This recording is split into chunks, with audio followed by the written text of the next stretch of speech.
भगवान श्री कृष्ण ने कहा, भारत, मायावी दुर्योधन की इस माया को आप माया द्वारा ही नष्ट कर डालिए। युधिष्ठिर, मायावी का वध माया से ही करना चाहिए, यह सच्ची नीति है। भरत श्रेष्ठ, आप बहुत से रचनात्मक उपायों द्वारा जल में माया का प्रयोग करके मायामय दुर्योधन का वध कीजिए। रचनात्मक उपायों से ही इंद्र ने बहुत से दैत्य और दानवों का संहार किया। नाना प्रकार के रचनात्मक उपायों से ही महात्मा श्री हरि ने बलि को बांधा और बहुसंख्यक रचनात्मक उपायों से ही उन्होंने महान असुर हिरण्याक्ष का वध किया था। क्रियात्मक प्रयत्न के द्वारा ही भगवान ने हिरण्यकशिपु को भी मारा था। राजन, वृत्रासुर का वध भी क्रियात्मक उपाय से ही हुआ था, इसमें संशय नहीं है।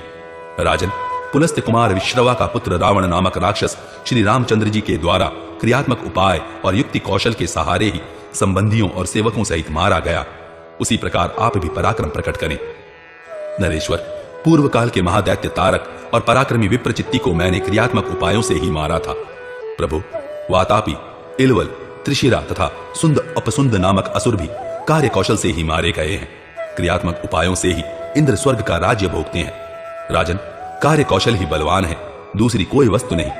युधिष्ठिर, दैत्य, दानव, राक्षस तथा बहुत से भूपाल क्रियात्मक उपायों से ही मारे गए हैं, अतः आप भी क्रियात्मक उपाय का ही आश्रय लें। संजय कहते हैं, महाराज भरतनंदन, भगवान श्री कृष्ण के ऐसा कहने पर उत्तम एवं कठोर व्रत का पालन करने वाले पांडु कुमार कुंती नंदन युधिष्ठिर ने जल में स्थित हुए आपके महाबली पुत्र से हंसते हुए से कहा, प्रजानाथ सुयोधन, तुमने किस लिए पानी में यह अनुष्ठान आरंभ किया है? संपूर्ण क्षत्रियों तथा अपने कुल का संहार कराकर आज अपनी जान बचाने की इच्छा से तुम जलाशय में घुसे बैठे हो। राजा सुयोधन, उठो और हम लोगों के साथ युद्ध करो। राजन नरश्रेष्ठ, तुम्हारा वह पहले का दर्प और अभिमान कहां चला गया जो डर के मारे जल का स्तंभन करके यहां छिपे हुए हो? सभा में सब लोग तुम्हें शूरवीर कहा करते हैं।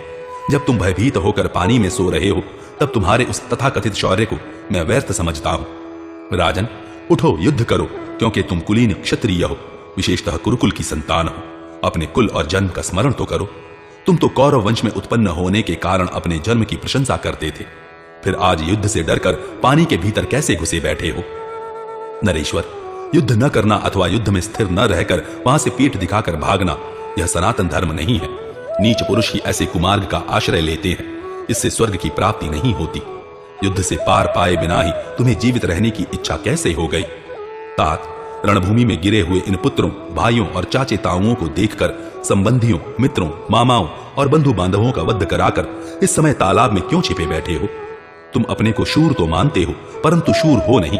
भरतवंश की खोटी बुद्धि वाले नरेश, तुम सब लोगों के सुनते हुए व्यर्थ ही कहा करते हो कि मैं शूरवीर हूं। जो वास्तव में शूरवीर है वे शत्रुओं को देखकर किसी तरह